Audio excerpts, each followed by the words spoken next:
Okay, hey, good afternoon, everybody.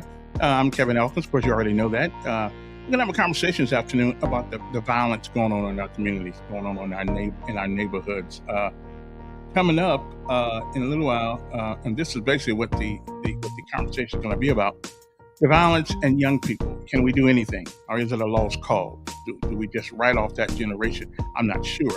And is it our fault? Is it the grown people's fault that many kids are being involved with this kind of carnage that's going on? Pastor Willie Knight is going to join us. Uno momento, hopefully, he'll be joining us, and we will talk to him um, about some of his thoughts. And I think he got some young folks in his church and things of that nature. So he'll be joining us via the virtual studio here, and we want to get as many people on this thing today. I think I got the issue with my telephone thing taken care of. But we need to get as many people as we can. Everybody in Montgomery ought to be tuned into this, because at some point in time, it seems that everybody's going to be touched by somebody, by by some young person who's either been hurt, did the hurting, died, or did the killing, and we are robbing. When I say we, I mean we as grown folks, because it's more or less our responsibility, I guess, to sort of figure this out. But we are losing too many young folks in Montgomery. I can only deal with Montgomery right now, but it's happening all over the United States, in every bastion, and every economic realm, and every neighborhood. And what's going on? So now the neighborhoods have been traditionally bad. Now seem to be moving their MOs to better neighborhoods. Uh, what, if anything, if anything, can we do? Or is it just a total waste of time? Um, I'm not sure. I'm just not sure. At first, I thought it was just something like a fad. I thought it was something like a fad that people were just doing those kinds of things, and it seems that we are. It's more than a fad now. It is a problem. It is a problem that we certainly need to do something about. Uh, what that is, I do not know. I don't think it's more basketball courts, though. Believe me, and although our sports people uh, do a great job with some of the young folks that they have, but everybody can't play basketball, and everybody's not going to play football. How do we change the mindset of young people? How do we do that? Um, I have one thing that we need. Um, yeah. Oh, hey, Vet. Uh, that's my sister right there. She's in South Bend, Indiana, and I would imagine that they got their problems in South Bend too. It looks like every urban mecca in this country has a problem with young kids killing one another.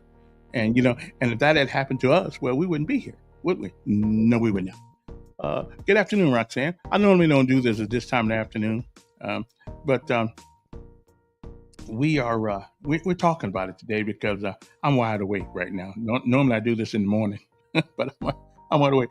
Um, Roxanne, I mean not Roxanne, Yvette. Roxanne's my other sister that passed. Do you guys have uh, a lot of violence in South Bend? And that's where my hometown is, South Bend, Indiana. Do you guys have a lot of violence down there? Do we got young folks killing each other down there too? I mean, I don't know. Do we? Um, Write me a note. Let me know what's the latest on that. I know I got an alert on my Google thing, where is you I get an alert every time somebody there's a shooting in South Bend, and you know what? It goes off too often. It goes off too often. So here's the question. As soon as I get past Willie Knight on, I'm trying to get him on now. Uh, is there anything that can be done? My One of my solutions, it's not a solution, but I think it's an issue. We have lost the mantle of discipline, not only in our homes but in our schools. And the only place where we seem to find discipline in America these days for young folks is in prison or in jail or in the graveyard. Somebody, Dr. Spock or somebody came along and said, well, maybe we don't, discipline is racist.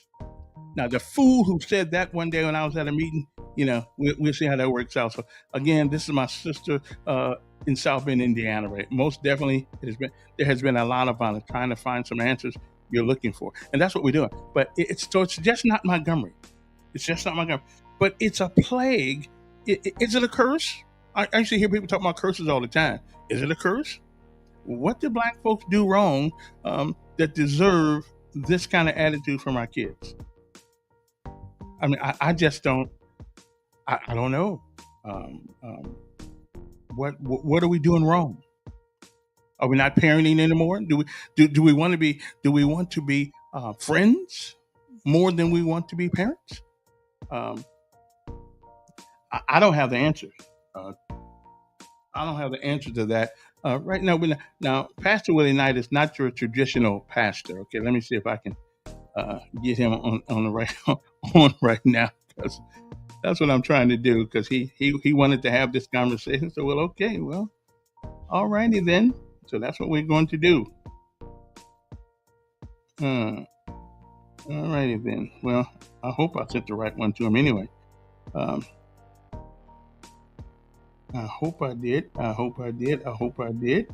But I'm waiting. I'm waiting for him to log in with us, and we'll see how that all works out. But getting to you, I'm just trying to figure out what the problem is. And when did this start? Uh, when did it start that our kids started this revolutionary attitude? Where did this all start? Uh, Listen, I got my faults. I do have my faults, and I do have my faults, but um, people are going to disagree with me. Yeah, but I'm gonna go there anyway. I'm gonna say, where are you, my friend? Okay. So as soon as he pops into my little studio down there, we'll get him on, and we'll do that. Click on the link there, Pastor Knight, and come on in. Come on in the back of the window, or you can give us a call, I guess, if you want to. Uh, See if that will work out for you even better. I'm not sure, but how many young folks are killed? And we come up, and in Montgomery we have a department called OVP or OVP, the Office of Violence Prevention. I keep telling the mayor they need to rename that. We don't. It ain't. There's nobody in an office going to prevent people from committing violence. Not today. Not we are becoming a permissive society where everybody. It looks like the parents are actually scared of disciplining their own children. Do they have reason to be? You could argue that. A lot of people, I'm not going to do it. I'm not going to jail. Well, I will let me tell everybody something. If I'm going to jail, let me go to jail to discipline my child enough so he doesn't end up in jail. If I got to go to jail so he doesn't have to, so be it. Okay? But I'm kind of, I'm kind of, I'm kind of almost certain that the police came to your house and you told them you disciplined your child. Now I ain't talking about hitting them all upside the head with brooms and extension cords and things of that nature, which I think we went way overboard in that since the 1960s. Matter of fact, we used to brag about how the hell we beat our kids. I didn't think there's anything to brag about. I understand discipline. Put a piece of wood on that butt, but all the rest of the stuff y'all was doing back in them days, some of y'all should have been in jail. But I will say one thing, all my time coming up, and there was a couple of times I could have been in jail for some of the stupid things I did. I never went to jail. My mother was strict on us, kept us in the house best she could until we got older and smelled ourselves. Um, but something is certainly missing. I don't think we should beat the hell out of our kids, but I certainly believe that we got to put a little corporal punishment. Now, if you keep listening to these left wing nuts who tell you, "Oh, don't discipline your kid, don't spank your kids," because all that's going to do make them madder. Okay, and who really cares whether or not your child gets? I mean, does anybody really care if your child gets mad if you discipline? I don't. I didn't care. If Emmanuel got mad, didn't bother me. It didn't bother me with Z. Of course, Z. I never had any problem with Z whatsoever. But I don't. I didn't care if he got mad. I don't care. And if I got to go to jail, I can't think of a better reason to go to jail in front of the judge. Mr. Elkins, what you got to say for yourself? Well, if I had to do it again, I'd do it again. Because when you get them or the streets get them, I have no more control. And if the streets get them, they're going to die. If the jail get them, they're going to be sodomized, probably raped, misused, abused. And who goes to jail for that? Okay. We got a couple of years ago, we had 300 people killed in the prison system of Alabama. We had more people in Alabama prisons killed than the rest of the United States combined. What's that tell you about our prison system? The governor's building a new one out there with 4,200 beds, and they already got people's names on it. All they got to do is turn the plate over. Okay, we already got names on these beds. I mean, you know how many beds that is in a prison? 4,200. That's a lot of people in one place. That's As a matter of fact, I think that's more people than on an aircraft carrier. I think an aircraft carrier can carry what 1,000 maybe. I mean, really? So if we don't turn this tide with these, and yesterday another child was killed. Listen, it's too late to worry about your child when he's laying in the streets. Okay, when he's laying in the streets of Montgomery or South Bend or Chicago, that's too late. We should have been a lot more worried before that. So and this is just me. This is just my own. This is just my own thing. I just believe that we have too many. Um, okay, I heard him come in. Let me see if I can get him in here. Uh, oh, there he is. There's my good Pastor Knight right there. Okay. That's Pastor. Let me make sure I put his name up there. Where's he at? And you got to put your name on the thing. Never mind, I'm gonna put it up there for you. I Don't worry just about it. did. Oh well, I don't see your name come up. But anyway, that's okay. Pastor Willie, we talk about this all the time. All the time, the violence and you being a pastor, you do a lot of funerals. You probably you probably do too many funerals of young folks. Got one next week. But yeah, Why do you think we are in this mess with our young folks? because we've turned our backs on God. We've turned our backs on God. And this is a part of the repercussions. Uh, Turned our backs on, and upon, as you turn your back on God, there's no love for Him and there's no love for each other. That's how come drug dealers don't mind selling Molly's crack cocaine to the kids that are in their community. That's why brothers don't mind fighting brothers. We just had an incident in Montgomery where two brothers were involved in a shooting. Well, if you go back in your Bible, Cain killed Abel. So that's been going on as well. But just to sum it all, you're dealing with a more bolder demonic generation now. And it's in your face. So until we turn from our wicked ways and turn back to God, nothing's going to change.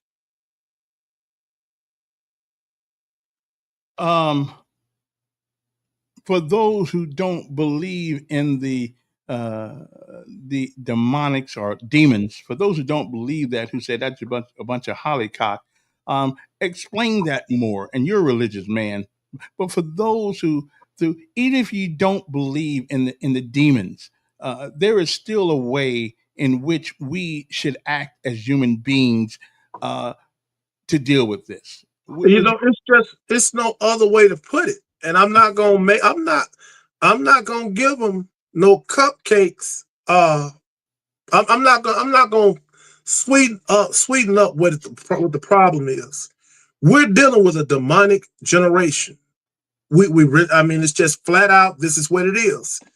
They've turned their backs on God. There is no love for one another. Even you have, well, if they don't believe in God, there is no love for one another. That's still, it does not exempt you from being taken by an evil spirit. An evil spirit would have you doing evil things to people that have done nothing to you. And we're seeing it more and more and more. You got parents who are just flat out not raising their kids. They're making them and then they're bouncing. You got kids with absolute that are being created and raised in some of the most worst structured homes ever seen. You got kids being raised in hotel rooms. Right. You have kids being raised in homes without a dad. You got kids being raised in a home with a mom that's not ready to be a mother. You got kids being raised, I mean, and you got parents who just flat out don't want to be parents. They make babies and pass them around like batons. But haven't you always had that? Haven't we always had No, young no, mothers? Yeah, yeah, we have. We've always had young mothers, teenage we mothers. haven't had that. We've always had young mothers, right? Mm-hmm. But you've always had young mothers with some type of structure. So that's missing. That structure. Even if dad wasn't in the house, you had uncles, you had granddaddies, you had some type of a male figure. If mama was messed up, you had grandmama. You had plenty of grandmothers that kind of stepped in to kind of help raise these kids. You don't have that no more. Well, You let me had ask. you had respect in the classrooms. Yeah, You and I went to school where if the teacher said sit down, you said that. you sat down. Yeah, you said that. You never went back and forth with an adult. Matter of fact, they had the authority in the classroom. If the teacher had to discipline you, then that's what had to happen. The teacher or the principal had the authority to discipline you. Now, the teacher or the principal say something sideways, the mother comes up there and want to fight the staff. Demonic behavior, flat out demonic behavior. We live in an era now, Kevin, where they have to tell the mothers not to wear bonnets and pajamas to the schools. Come on, Doc. Of course, I can't. Now, me personally, I mean, I don't see where that has anything to do with raising your kids, but I mean, because if you had any decency in you, you wouldn't come up to the schools with a bonnet on, pajamas on. If there was any decency in you as a parent, male or female, you wouldn't come up to the school to fight the teachers if they're telling you that there's something, they're having an issue with your child. That 9 times out of 10, let's just be brutally honest, the parents are very well aware of, because they're with the parents half the time. They're only at school 8 hours. The other 16 hours, they're at home. And I'm willing to bet you some of the same things they complain about at school, you see it at home. Might not be all, but I'm willing to bet you see some. So when you hear it again, and I'll give you an example, let's just say, and this is not true, they say, well, my daughter's talking back and talking slick at the teachers. If she's around the house making slick comments towards her sister, and every now and then might make one towards me and her mom, I got to believe it. They're not lying, because I've witnessed it for myself. But when these kids go off and do something and the teacher or the principal remind them, the mothers nowadays say, well, what did you do to make my child curse you out or ask this question? So the respect level, for authority is gone. The parents are not enforcing, are not encouraging or enforcing you to respect authority. And it goes from the classrooms to the communities. And that's why you see a lot of what you see. The parents ain't in church, so the kids are not going to be in church. So it's not the preacher's fault. It's not our job to go to your house and kick in the door and correct your kids in your home. That's your job. Proverbs 22:6 say to train up a child the way that they should go. Training starts at the home. Let me ask you a philosophical question here. Okay. Martin Luther King said, you have to be careful with your life's philosophy. Because your philosophy are all the things that you have learned and garnered opinions about based on the information that was readily available to you. That is your philosophy. Your philosophy is the things you believe to be so or not so. We live in a society, and I don't want to go on on down a rat hole here, but we have a group of people who believe that abortion don't mean nothing. You got a right to it. If you don't respect life now, what would make us think that you will respect that life as it gets older? So what are you saying? I think there has been a blatant disregard because our life's philosophy has gotten wrong. We disregard the things we know are right for the things that are convenient. Well, Um, Isaiah 5:20 says, woe unto them that call good evil, evil good, dark for light, light for darkness, sweet for bitter, and bitter for sweet. So in other words, things that we know that are wrong, we try to make right or we try to justify. Abortions is dead wrong. Homosexuality is dead wrong. Sin is dead wrong. So, and with the abortion thing, that became so political, especially when you started hearing them say my rights, my body, my choice, but not the case. but Now, if your parents are somebody who advocates abortion, which tells me that they really don't have a respect for life. So what makes me it's think? bigger than an abortion. They don't even advocate God. Well, again, if you advocate abortion, They then don't advocate right, God. If they advocated right, God, there's no way that they can exactly, stand for. They'll exactly. be supporting abortion. So no, it's bigger than the actual sin. If you don't respect God, then you're not going to respect His words. And if you respect God, abortions will never be an issue. If you respect God, same-sex marriage will never be an issue. If we respected God, what we see today would not be happening at the rate that it is happening. So Mm. everything goes back to us turning our backs to God. We're seeing the backlash of turning our backs to God. It's bigger than just abortions. Abortions are wrong. No ifs, ands, or buts about it. Now, I know some people have justified it if a woman is raped.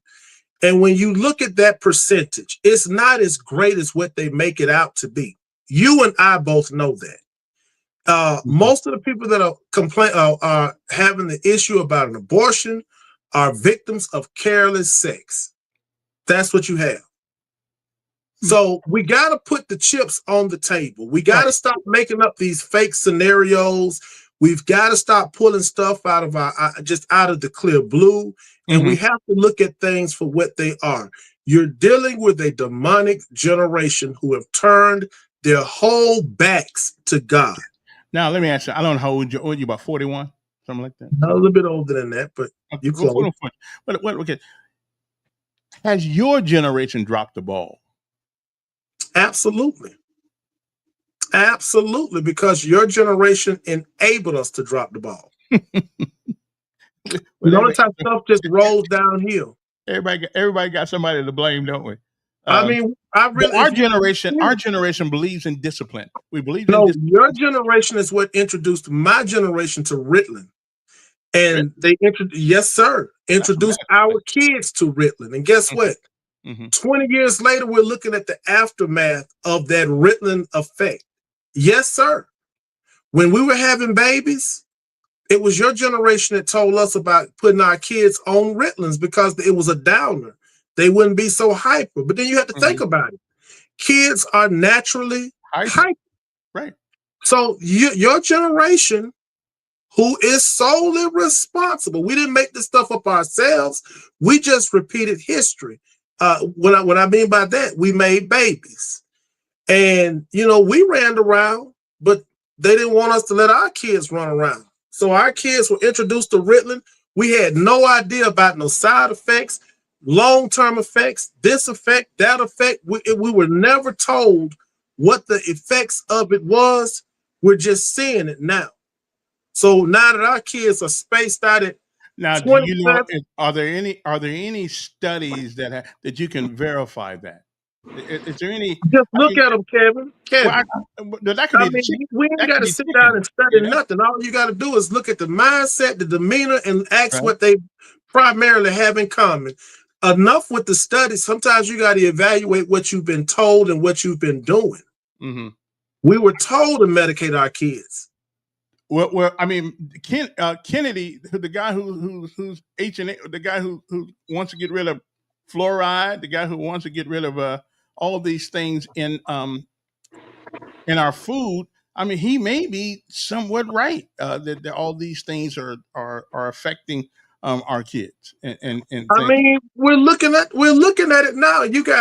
We don't need no studies, and we got to stop hiding behind these little fake issues to Hmm. prolong the problem.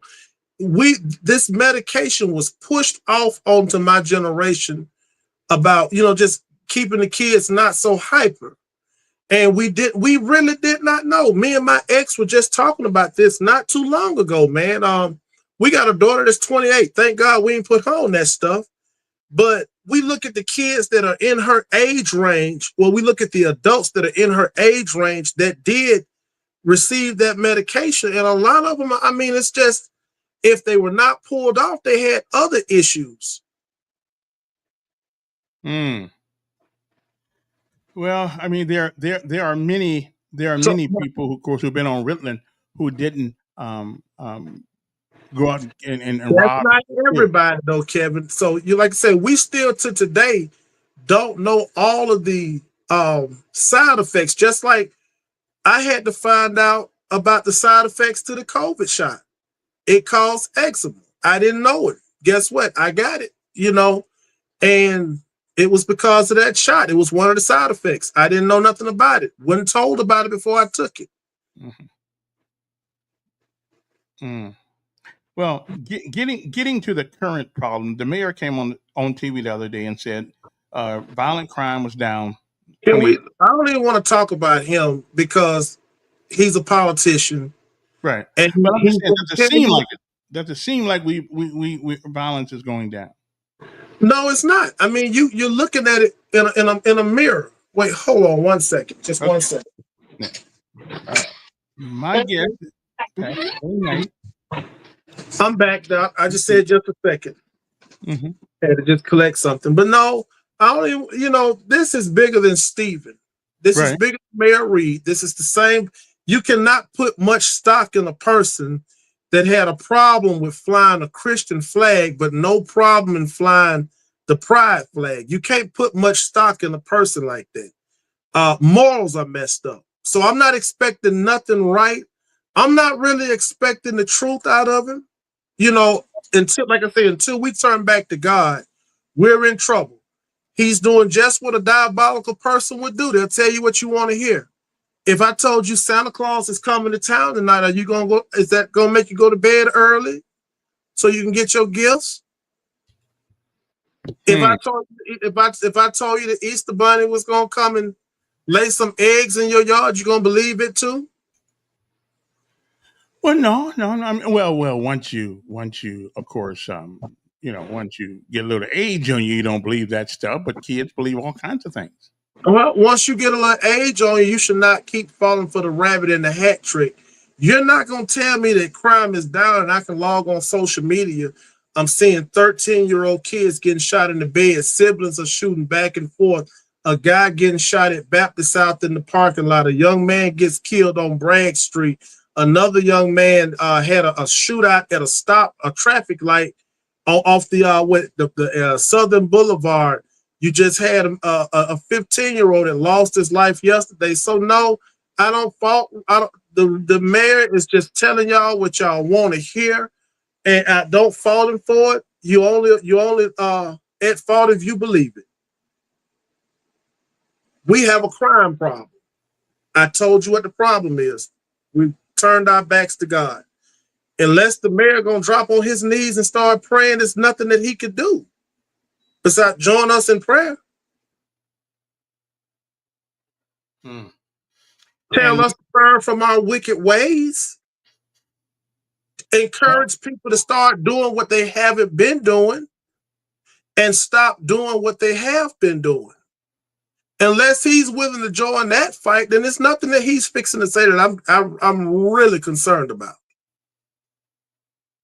That's honestly. that's kind of hard. No, it's smash mouth. I mean, I have absolutely zero faith in him. When it pertains to what I'm seeing right now, you can't serve two masters. Can't fly the pride. You can't be an advocate for Pride Month and be against the flying of the Christian flag and expect the devil not to have fun in your city. Right. Well, I kind of, I hear you on that one. Right. So nothing you touch, nothing you do until you repent. Nobody's above reproach, including him. Ain't no telling how many people you caused to error because of that. There's nothing that he's going to be able to do on pen and paper. They can raise taxes. Y'all can have all the concerts you want, boots on the ground, where them fans at. It don't matter until there is a repentance, a change of the heart. Nothing's going to change. There are a lot of people that look up to him. And you remember the man stood up at City Hall and said, if they did not pass that bill, which was catered towards homosexuals, he was going to send businesses where, Kevin? Well, he did say Birmingham. Okay. So let me ask you something. He was a young mayor then. I mean, let's give him break. It doesn't matter. The thing of it is, you got to learn when we mess up, including myself, we have to learn how to repent. Not just privately, but bold publicly. I messed up when I did this. If I, being the pastor that I am, a leader, if I go and cause the church to error or I do something wrong, I'm not going to go apologize in private. I'm going right out to the same ones I misled and I hurt and I did wrong, and I'm going to make it right. Even if they don't accept it, I'm going to ask that they forgive me. But on the other hand, my sister is actually in South Bend, Indiana. She's on the line. She's on the feed with us, and what she is saying that they got the same problems in South Bend, in Indiana, like they got here. I mean, Okay. so it's not necessarily a city leadership thing. It's a culture thing. But what did I tell you? We turned our backs to God, right? Maybe they need to get on maybe you'll sit up there in Gary, Indiana. They South need to Bend. South Bend, Gary, South Bend in Indiana. There's still room at the altar for them to fall on their knees too. We are a nation that have turned our backs to God. You're pulling out specific issues, but as a whole, we've turned our backs to God. I can point out what's going on here because I live here. It was here. Our mayor told us, the guy that you were talking about, advocated for flying a pride flag. Now, how many people you think he might have misled behind that? Because Keep in mind, a position of leadership means that people actually look up to you to a degree. Would you agree? Sure, sure, sure. Okay. And if you do something that is wrong, don't you think God is going to punish you, hold you accountable for that? Well, let me. I'll ask you. Let me get this thing so you hear me. I'll answer this question. The How much of the responsibility does you and your colleagues have in this issue? Oh, we share a percentage, a good percentage. But once again, it goes back to something. It's not my job to go door to door, kicking your doors in, trying to see what's going on in your house. True. You got to at least get your kids to church to even start a just to help start this relationship. Now, my church sits in the community, and I do a lot of walking in that community, right?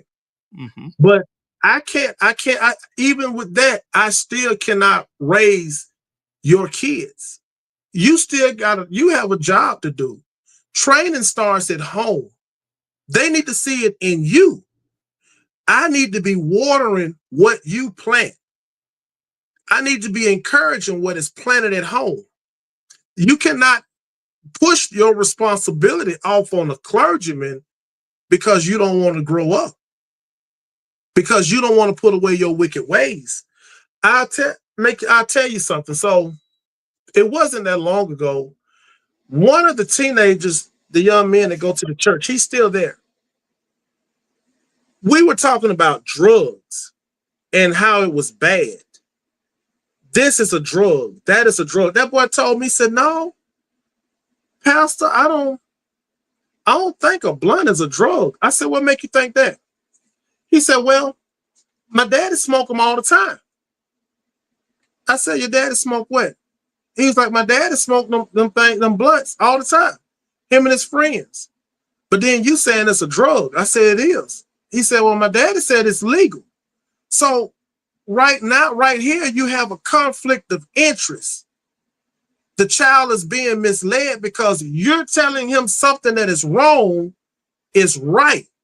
And I'm telling him what he think is right is wrong. So it starts with the parents. Y'all got to raise your kids right. Then I'm supposed to water what you're teaching at home. You can't duck it and put it off on the preacher because you don't want to be responsible. And that's another thing that's happening. We become scapegoats.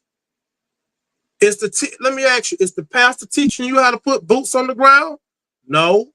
Is the pastor asking you where them fans at? No. Is the pastor out there dancing on the trail ride? No.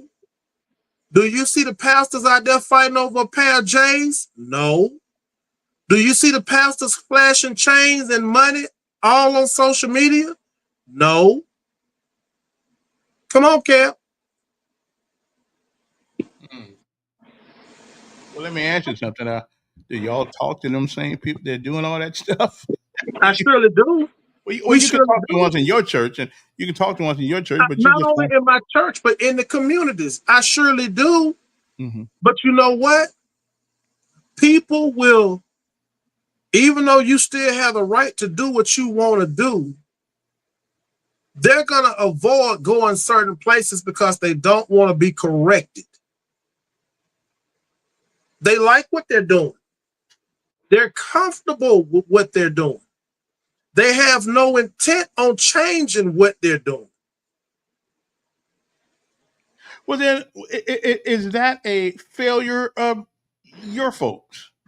No, sir. It's a I mean, failure of their parents. Keep in mind, your pastor can't do nothing. If you don't come see him or y'all don't have that relationship, it can't be his fault.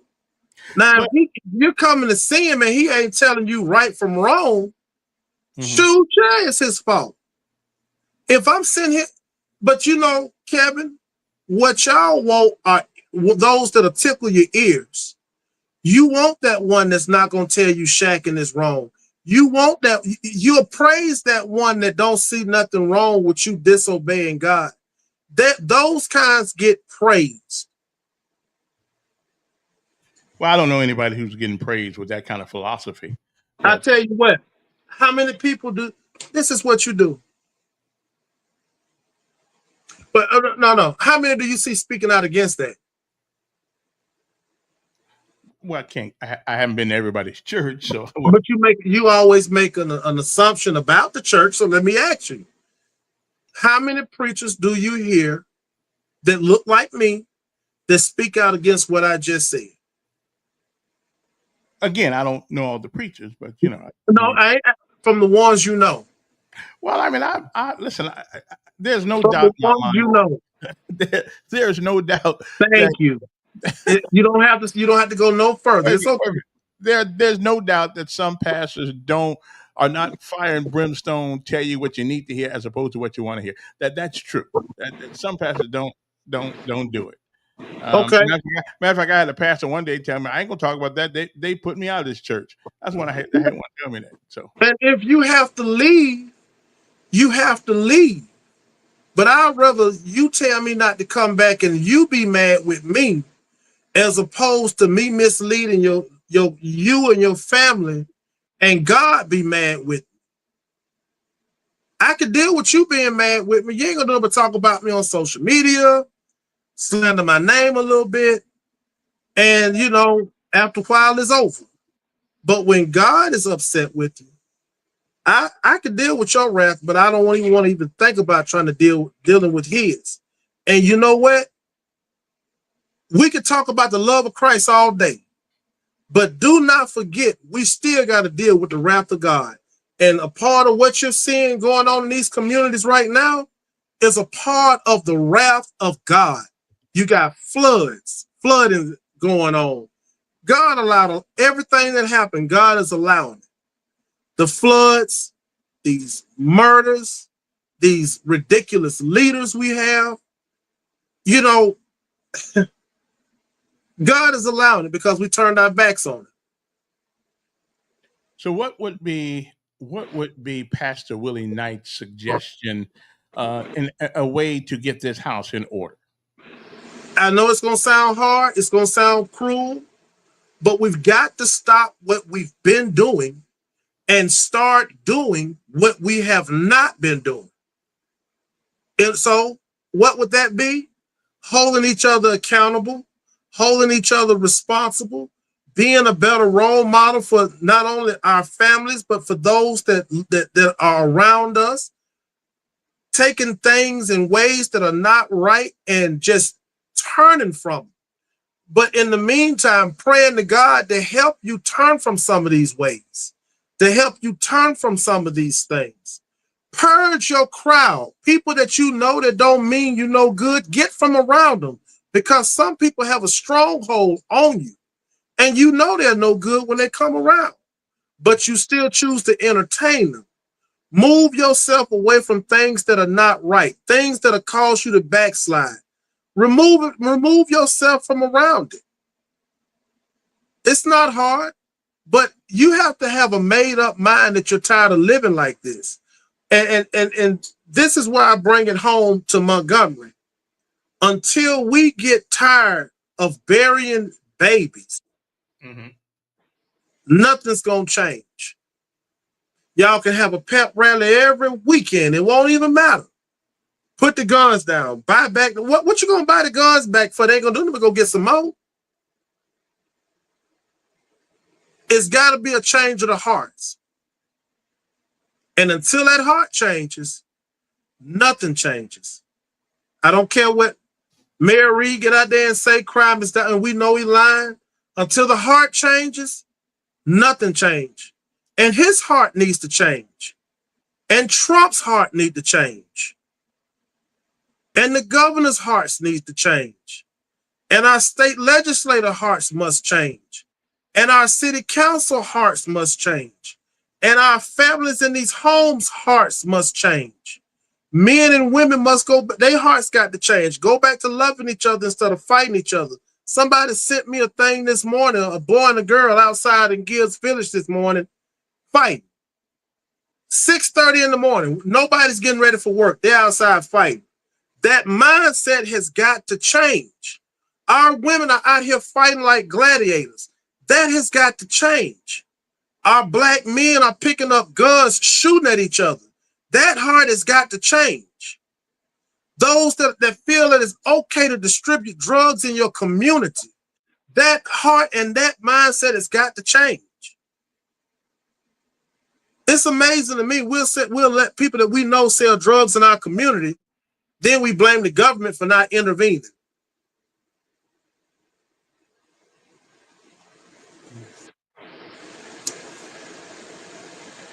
But I just don't have a political answer, man. I don't. Well, we're looking for a political answer.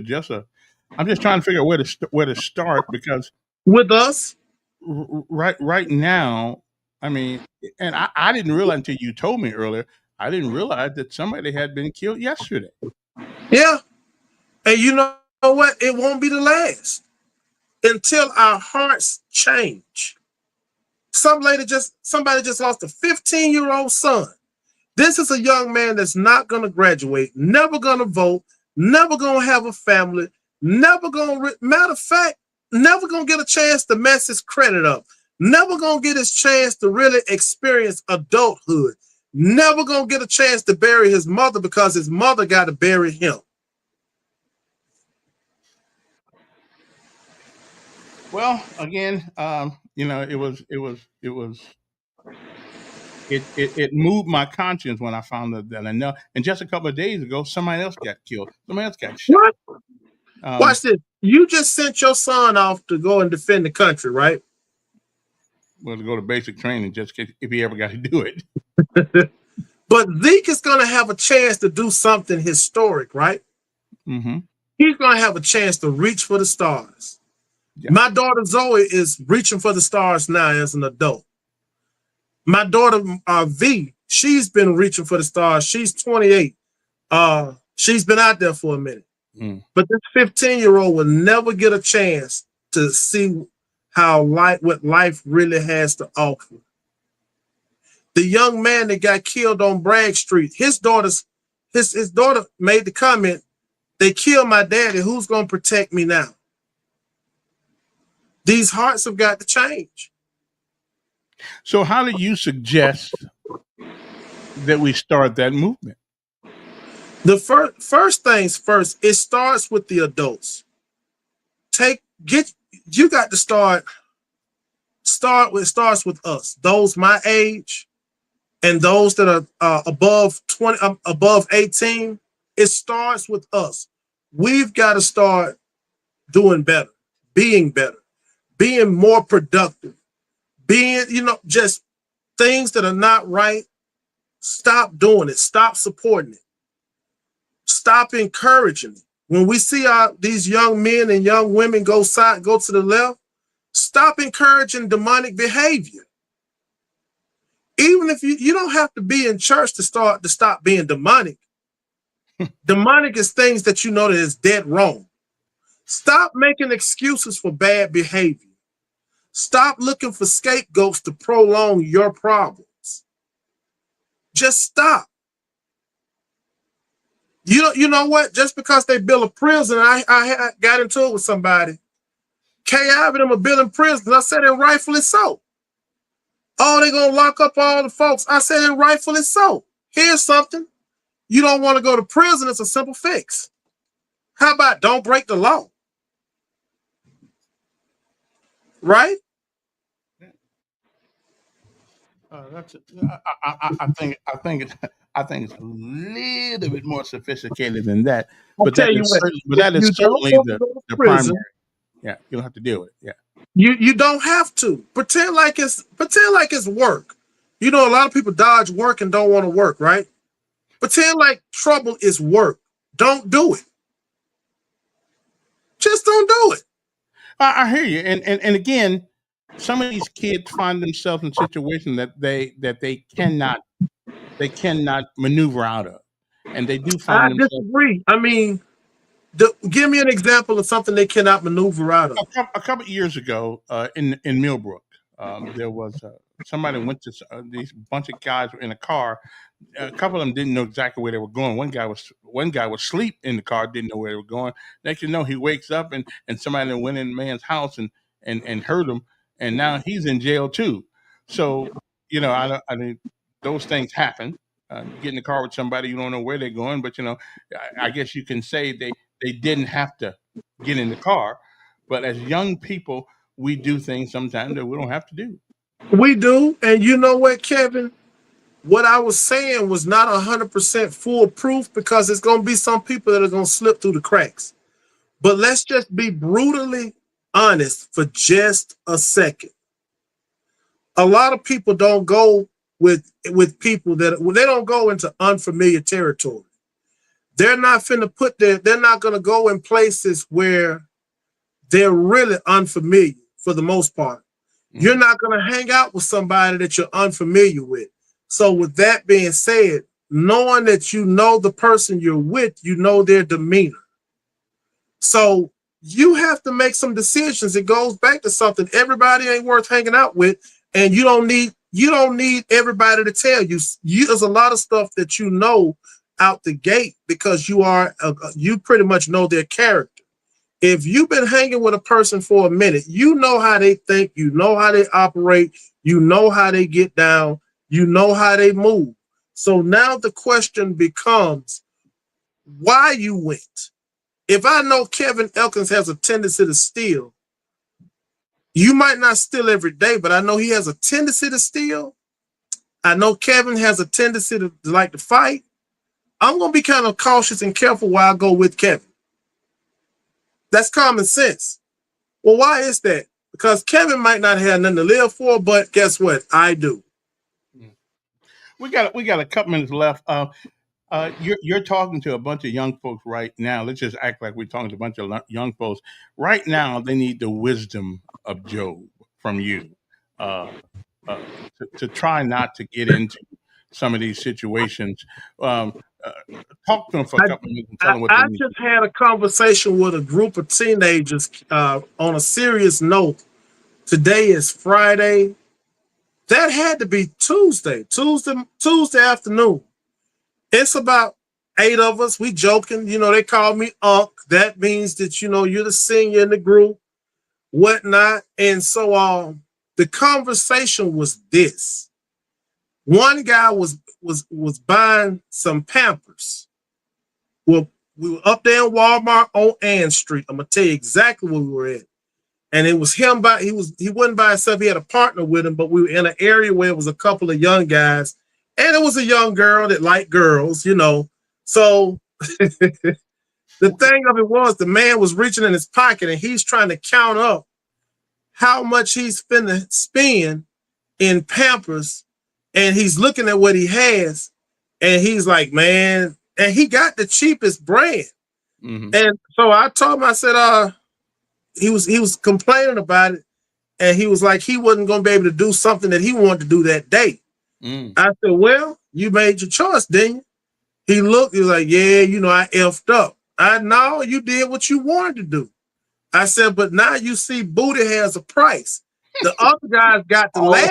Always has. It always has. I said, Yeah. booty got a price, you know, and the girl, they up there laughing. I said, man, you're going to pay for it one way or another. I said, whether it's dates or Pampers, you're going to pay for it. I said, but here's the thing. I asked him about the child. He was telling me about his daughter. And I told him, I said, man, this is the best investment you can make. I said, you know, children are not mistakes. I said, whether we plan them or not, they're not mistakes. But when they get here, you have you got a duty to take care of them. I said, she going to look to you for bottles, toys, candy, and you got to provide. I told him, I said, but you know, it'll pay off after a while. You just not getting started. And I told him, I said, but here's the thing. Don't do this again because it becomes expensive. Mm-hmm. It's not as bad right now. And the other guys were nodding their head. Yeah, I said, I want you to look at y'all feet. All of them had on Jordans. Every last one of them. I said, it's going to come a time when you ain't going to be able to buy Jordans. You got to buy something for that child. I said, but that's a decision, the decision that you made once you made the baby. I said, and the other guys take notes. because you let these women talk you into making a baby, you're going to be doing the same thing he doing. I said, and guess what? Things are going up. Everybody nod their head. You ain't lying about that. Yeah, I got you. I ain't trying to do none of that right now. You know, one boy talking about he got a pull-out game. I said, one day you ain't gonna be able to pull as fast as you think you is. That's And true. you're gonna have a messed up game. Mm. The girl was like, well, you know, I ain't got that problem. I told her, no, your problem is even worse. She just dropped her head and started laughing, because if she don't repent and stop bumping, she going straight to hell. But like to them boys, I told them, and I didn't sugarcoat. I said, man, I got 4 that I done made. And I feel like they should name a few streets after me, all the stuff I done had to buy. And I told them, I said, but it pays off.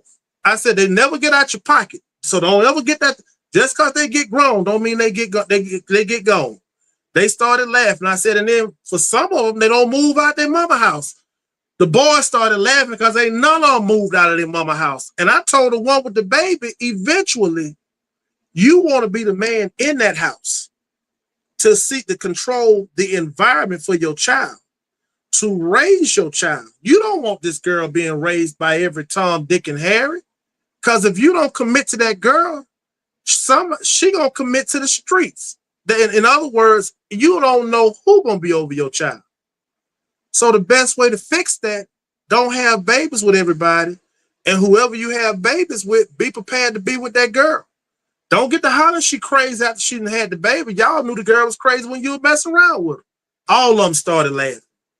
So, you know, it was like little simple stuff like that that I share with them, because that's real life. Be cautious who you lay up with. Be cautious who you make babies with. I can't do nothing but tell it from the guy's perspective.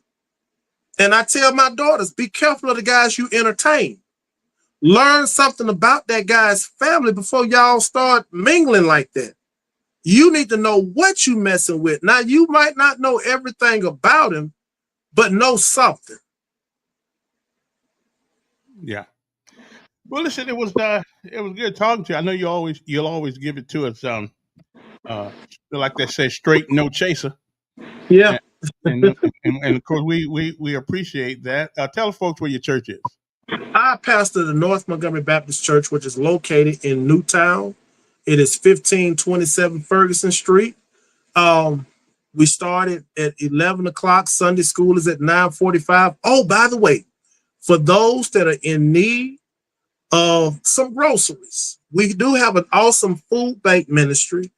You can come by, because we just got a new shipment in today. Sunday, you know, after service, get with us and we can take care of you. Or you can get with my chairman and he'll let you know the days that they'll be distributing food. We do it to the communities. Once we start with the church, then we go to into the communities and we distribute food there. So, like I say, if you ever get a chance, come check us out. I'm Pastor Willie Knight of the North Montgomery Baptist Church, located right here in Newtown, which is in Montgomery, Alabama, down the street from the police department. I know everybody knows where the police department is located. Mm-hmm. Come out there and check us out. Do you have a number at the church they would leave a message for you if they want to talk to you or anything like that? I'd rather them not leave a number at the church. Give me a call, 334-543-5381. Therefore, I know somebody will be able to catch the call. Okay. 334-543-5381. Give it one more time, real slow. 334-543-5381. Good. We just want to make sure everybody got, because people, it's getting the middle of the month now, so people might need a couple of them groceries. And you know what? I can't wait to give it to you. You got any tuna in there? I don't know what they got this time. Last time they had some spicy chicken nuggets, and you know what? I thought I could handle it, Kevin. Yeah. I had the ranch dressing it down. Yeah. And I don't like nothing spicy. My kids was laughing at me like, "Daddy, you weak. Like, Dad ain't thinking about nothing you saying. Daddy got to preserve his insides." Matter of fact, I don't even like barbecue. Really? I don't like grilled food either. You black? Yeah, I knew you was going there. Yeah, I knew you was going there. Yeah, I've been black a long time, but I don't like it. But anyway, Pastor Knight, appreciate it. He is the senior pastor at North Montgomery Baptist Church, right? Yes, sir. All right. Well, thanks for calling, and we'll see if your counseling has went out and touched somebody's ears.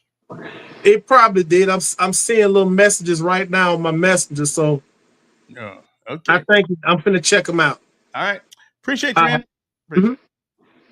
All right, then we are okay. Well, I'm done for my little time. We'll replay this at probably around 6 o'clock or something like that. So yeah, we'll rebroadcast this one.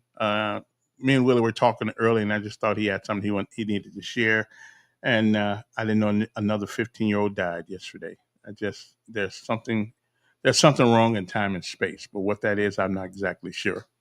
Anyway, so we got to go. But again, we'll rebroadcast this in about 2 hours. It's about 2 hours we'll rebroadcast this. And so by the time everybody can get home and check it out or get on your computer or your cell phone, whatever the case may be. And I appreciate you tuning in for a couple minutes. Hey, Rock, hey, Yvette. Pretty good. And we're not done with this subject either. We're not done with it. It's just something we got to talk about. But the problem is talking about it probably won't fix it. We need to figure out a way to do something about it. Too many young people dying, just too many. Anyway, so y'all have a good rest of the afternoon, and I'll see you later. Well, you can't just go out without them. You got to have some music on the way out. That's a professional thing to do. It's 3:15 in the afternoon. Here we are, and it's called Decisions 2.0, Monday through Friday from 7. Well, Monday through Thursday from 7 until 9 o'clock in the morning. Now, if somebody thinks it'll work at a better time, then let me know. We might make adjustments. But right now, it's 7 to 9 is when we're going to be on. So hang loose. You're gonna be all right. Okay. Who's that? Oh, Darnell says demonic principalities reign over Montgomery. Well, let's hope we can get rid of them because they're not doing us very good. Have a good evening. Have a great day. And remember, it is not the falling that gives you strength. It's the getting up every time you do. We'll see you.